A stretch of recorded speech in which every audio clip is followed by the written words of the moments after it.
Salam, selamat pagi. Jumpa lagi bersama saya Pendeta Samuel Pandey SP. Pagi ini saya ingin menyapa saudara lewat kebenaran firman Tuhan. Saya membaca kitab 1 Raja-Raja pasal 1 ayatnya yang pertama.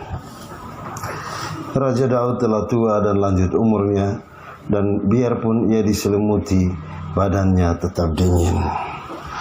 Saudara-saudara, inilah akhir hidup seorang pemimpin yang gagah berani. Ayat pembuka menyebut Raja Daud telah tua dan lanjut umurnya.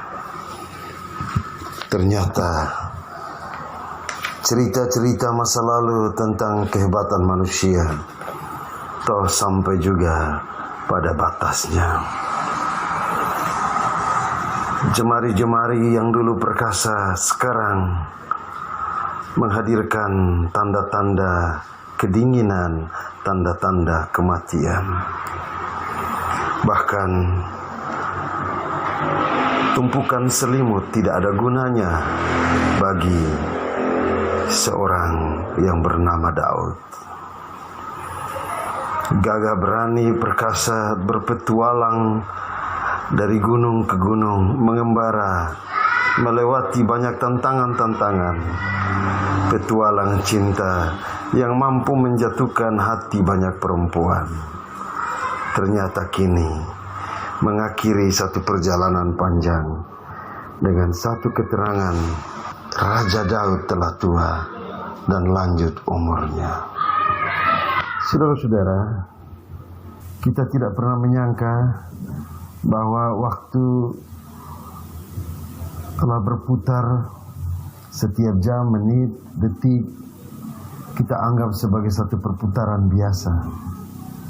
Tapi sesungguhnya setiap waktu yang berputar adalah tanda bahwa saya dan saudara sedang bergerak menuju usia. Seberapa kuat daya tahan kita?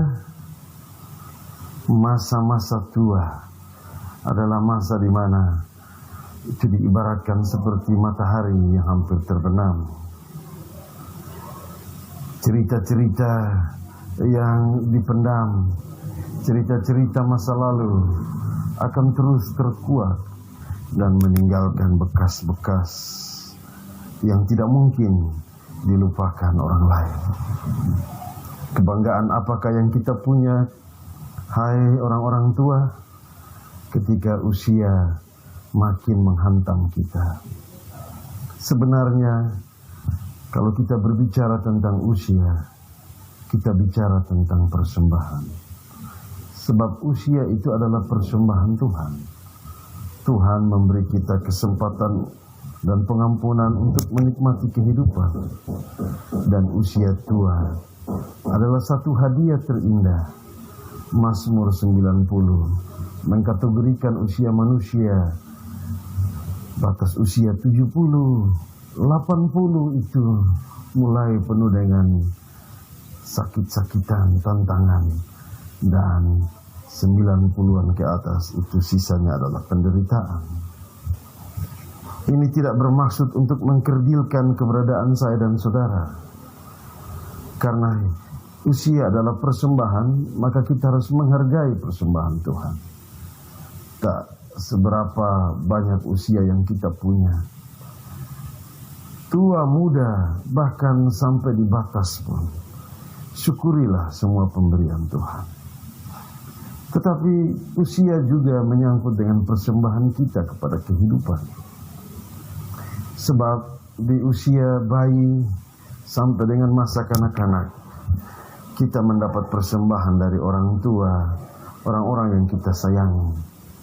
Ketika kita belajar untuk makin mandiri, kita mendapat persembahan cinta kasih dari orang lain, dari orang-orang spesial. Ketika kita berumah tangga, kita beroleh persembahan kasih dari suami, istri, bahkan anak-anak kita.